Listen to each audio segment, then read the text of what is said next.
This is David Sanger of the New York Times. There's not a lot of debate that when Barack Obama is inaugurated as the 44th President of the United States, he's going to face a range of problems around the world that are probably as complex as any since Franklin Roosevelt took office in 1933. But Mr. Obama is going to be inheriting more than just problems. He's also going to be inheriting a series of covert programs that President Bush is going to hand off to him. Programs that, to some, are reminiscent of many of the problems that Jack Kennedy faced in 1961. It was Kennedy, you'll remember, who executed in the first few months of his presidency the Bay of Pigs, an operation to topple Castro that fell apart.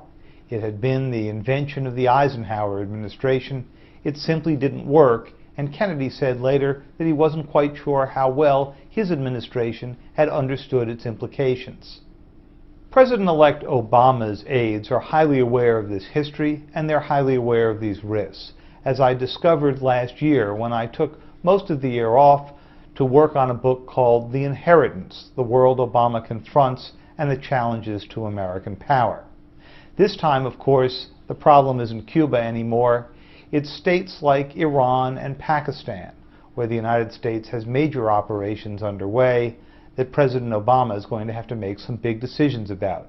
And those decisions go to whether or not he continues the programs, kills them, or modifies them in some way that he's more comfortable with. Iran is a good place to start.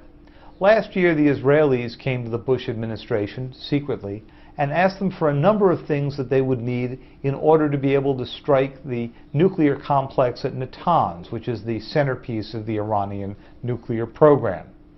They asked for bunker-busting bombs, they asked for refueling equipment, and they asked for the right to overfly Iraq to shorten the trip to Iran. It was never clear to the White House whether or not the Israelis actually planned to have an attack, or whether they were simply trying to spook Americans into taking stronger action. But President Bush responded that it was not necessary to conduct that kind of bombing operation. He said that he had authorized a number of other covert actions that he hoped over time would slow the pathway to a bomb for the Iranians.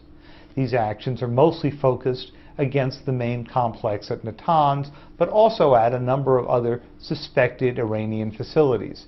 And most of them are intended to try to interfere with the way the Iranians get their supplies for their nuclear program, or to disrupt existing operations, including the centrifuges that are used to enrich uranium.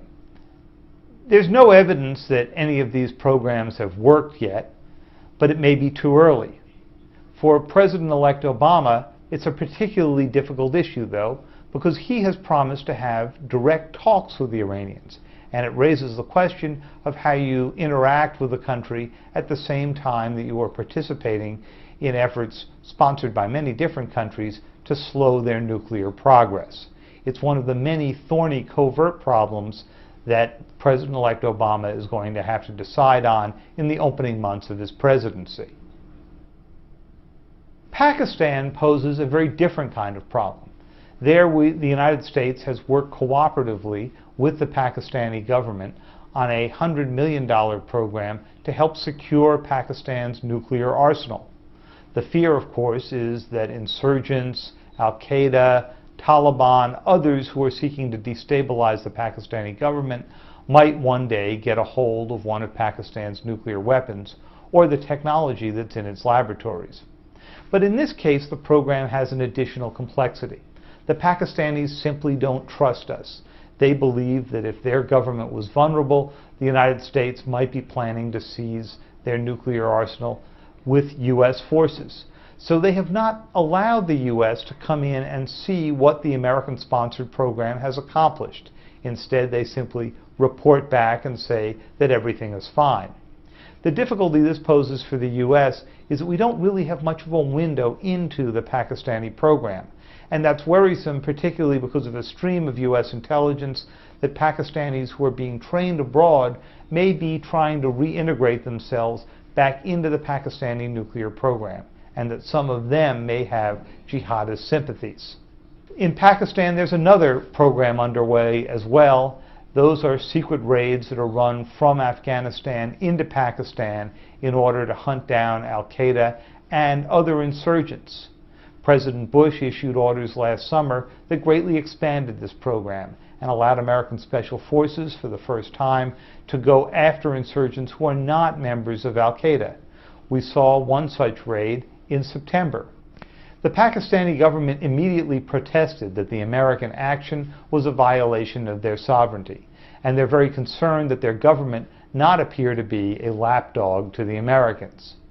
And so once again, another major covert program that President Bush is leaving to President-elect Obama will have to be reviewed and perhaps significantly modified. These are the real kinds of decisions that presidents have to make when they come into office.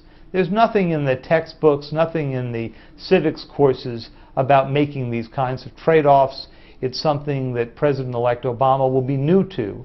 His team of advisors will be more experienced in this area, but we still don't know what kind of decisions, what kind of trade-offs the President-elect is now willing to make. This is David Sanger for the New York Times.